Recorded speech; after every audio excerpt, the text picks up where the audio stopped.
नमस्कार। आप सुन रहे हैं कहानी गोल्ड। आइए सुनते हैं डॉक्टर संगीता झा जी द्वारा लिखी कहानी साड़ियाँ। सचमुच क्या साड़ियाँ भी बोलती हैं, या ये तो अलमारियों में कैद बेजान बेजुबान वस्तुएं हैं। एक बेजान वस्त्र ही तो है बेचारी। मेरा भी मानना कुछ ऐसा ही था उस रात के पहले। वो एक अंधेरी निराशा भरी रात थी। नींद आंखों से कोसों दूर थी, पलकें भारी थीं, पर मूंदने पर भी मानो जगी थीं। पता नहीं क्यों मायका बहुत याद आ रहा था।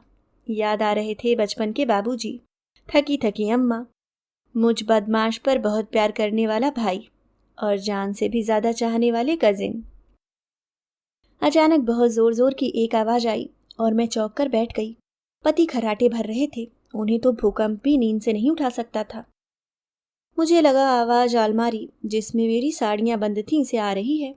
फिर लगा मेरा भ्रम है, और फिर चादर से मुंह ढक सोने का प्रयत्न किया। दोबारा उसी तरह की आवाज ने डरा दिया। लगा जैसे कोई कुश्ती लड़ रहा हो। फिर देखा तो पाया आवाज अलमारी से ही थी। लगा कहीं चूहा तो नहीं घुस गया है। अलमारी में साड़ियां नहीं, मेरे वर्षों के एहसास, मेरी यादें बंद थीं। उन साड़ियों को सूंघ कर ही मैं एक दूसरी दुनिया में खो जाती थी। दोनों बेटियां मेरी बहुत हंसी उड़ाती हैं। छोटी ने तो एक बार फिरकी भी ली, कहा सारी आउटडेटेड हैं। कौन पहनता है अब ये साड़ियाँ? मेरी मानो तो किल्ट बना लो। हाँ, वो जरूर ट्रेंड में है, रोज बदल बदल कर ओढ़ना।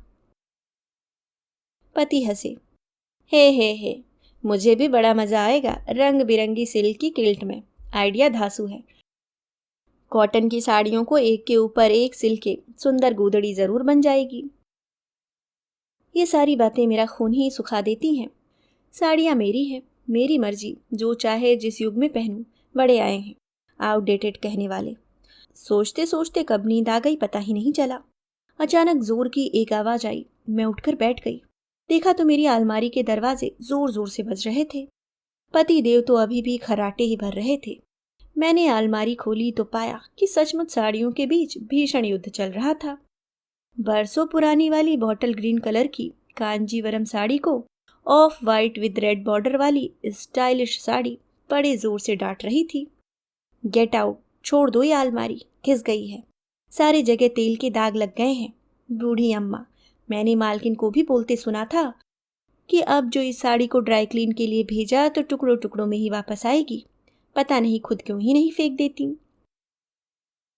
मैं चुपचाप उसकी बातें सुनती रही। काश इतना आसान होता यादों को जिंदगी से निकाल फेंकना। बेचारी बॉटल ग्रीन साड़ी केवल रो रही थी, सिसक रही थी। उसका रोना देख मेरे दिल में कसक सी हुई। मन किया जल्दी से उसे छाती से लगा लूं, लेकिन मैं भी मूक दर्शक बन उनकी लड़ाई देखना चाहती थी। बेजान साड़ियों में स्रॉबिश साड़ी और बेचारी सीधी साड़ियों का द्वंद पहली बार देखा था। ऐसा बेटियों की सहेलियों को भी बात करते सुना था। वो तो पूरी बहन जी है। Not of our type. तो कभी she is so down market, I तो कांट टॉलरेट हर।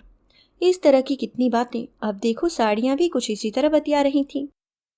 मैं हैरान परेशान सी लड़ाई देख रही थी। हर बार दिवाली के पहले सभी के दबाव में आकर मैं फैसला लेती हूँ पुरानी सारी साड़ियाँ निकाल दूंगी, पर जब अलमारी खोलती हूँ तो हर साड़ी एक कहानी लिए हुए है और मेरे दिल का एक हिस्सा है। पहली साड़ी पूरी तरह से चरचराई, कोसे पर एप्लिक वर्क की वो साड़ी जो अम्मा ने अपनी एक सहेली से खुद के लिए रामपुर से मंगवाई थी, जो उन दिनों सबसे अलग एलिगेंट साड़ी हुआ करती थी, जो सबका मन बरबस अपनी तरफ खींच लेती। फिर अम्मा खुश हो उसकी पूरी हिस्ट्री सुनाती, जो रामगढ़ के उस बुनकर से प्रारंभ होती जिसने वो कोसा बुना था। मैं जब चाहे तब अम्मा की अलमारी से चुराकर उसे कॉलेज के फंक्शन में पहन इतराया करती थी। बेचारी अम्मा ढूंढती और नहीं मिलने, और अपनी याददाश्त और बढ़ती उम्र को कोसती। मेरे चुपचाप ठीक उसी जगह पर रख देने पर कहती, देखो तो कैसी पागल हूं मैं, बगल में छोरा और गांव भर ढिंढोरा। मैं अनजान बनने का नाटक करते हुए कहती, अम्मा आप भी ना साड़ी को लड़का कह रही हैं।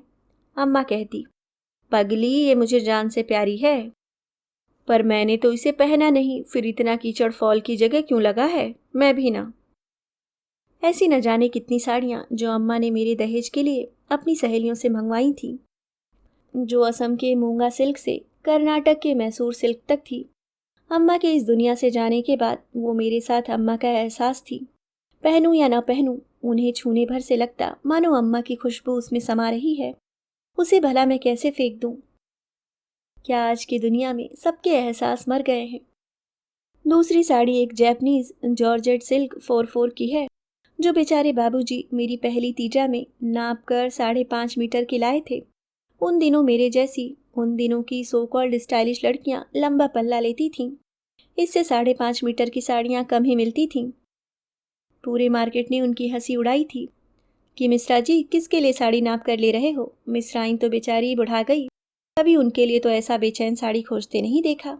बाबूजी बोले, मेरी बेटी गुड्डी जो एमएससी कर रही है, पहली बार निर्जल तीजा का व्रत कर रही है। उस पीली साड़ी को कैसे फेंक दूं? उसको लपेटती हूँ तो खुद को बाबूजी की मजबूत बाहों में पाती हूँ। बेटियां हल्दी की गठरी कर बहुत हंसी उड़ाती हैं।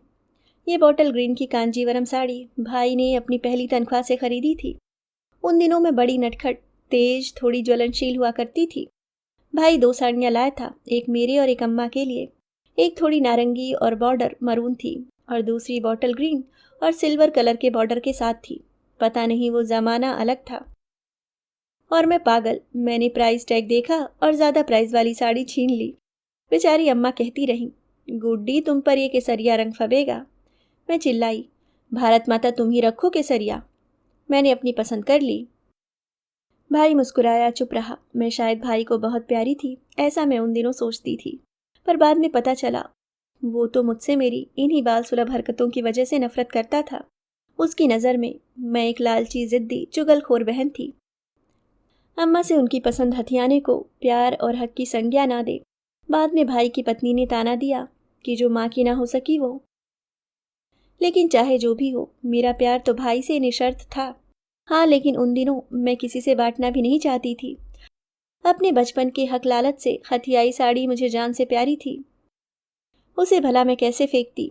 ऐसी कई साड़ियाँ जो किसी न किसी कहानी से जुड़ी थीं, जो चाचा चाची, बुआ मौसी, किसी न किसी की भेंट थी। कैसे मैं फेंकती? ये महारानी साड़ी ऑफ वाइट और रेड बॉर्डर वाली बेटियों ने मुझे शादी की 25वीं सालगिरह पर दिलवाई थी। मेरी बेटियों जैसे ही अकड़ दिखा रही थी। लेकिन अब मुझे भाई की तब कही बात अच्छी तरह समझ आ गई थी। पगली दाम क्यों देखती है? महंगी होने से ही कोई चीज़ अच्छी थोड़ी ही हो जाती है। उससे जुड़े एहसास देख। बड़ी देर तक मैं सबकी लड़ाई देखती रही और मैंने सारी नई साड़ियों को जोर की डांट लगाई। चुप, बिल्कुल चुप, कोई नहीं जाएगा। ऐसा कभी होता है भला? नए रिश्ते जिंदगी में जुड़ जाने से पुराने रिश्तों को कोई फेंक देता है भला? मैं चिल्लाते चिल्लाते हाफने लगी थी। सचमुच अगर नई पीढ़ी को हम पसंद ना आए तो क्या हमें घर से निकाल दिया जाएगा? घर तो हमने ही बनाया है। मेरी अलमारी की सज्जा की शुरुआत इन्हीं पुरानी साड़ियों से हुई थी। क्या यादों एहसासों का कोई मूल नहीं है? मैं थक हार निढाल सी हो गई। ये नई सो कॉल्ड डिजाइनर साड़ियाँ हार मानने को तैयार ही न थी। थोड़ी देर बाद पाया कि दोनों बेटियां और उनके पापा मेरी सिराहने पर खड़े मेरा सर सहला रहे हैं। मैं पसीने से लथपथ, दाहिने हाथ में अम्मा की रामपुर वाली साड़ी तो दूसरे हाथ में बाबूजी की 644 और छाती से भाई की द बॉटल ग्रीन साड़ी लिपटी हुई थी।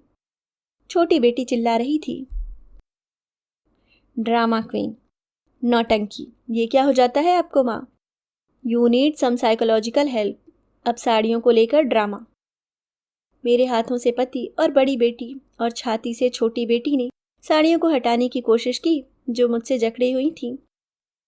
तीनों साड़ियाँ चरमराई हुई तो थीं ही, खींचने से फटकर तार तार हो गईं। एहसासों और यादों का ये मर्डर था या खुदकुशी, पता नहीं। मैं तो सिर्फ रोए जा रही थी कि मैं उन्हें बचा नहीं पाई। अभी आप सुन रहे थे डॉक्टर संगीता झा जी द्वारा लिखी ये चुलबुली सी कहानी, साड़ियाँ। उम्मीद करती हूँ आपको पसंद आई होगी। अगर आप चैनल पे नए हैं तो सब्सक्राइब करना ना भूलें। मिलती हूँ किसी और नई कहानी के साथ। तब तक के लिए मुस्कुराते रहिए। धन्यवाद।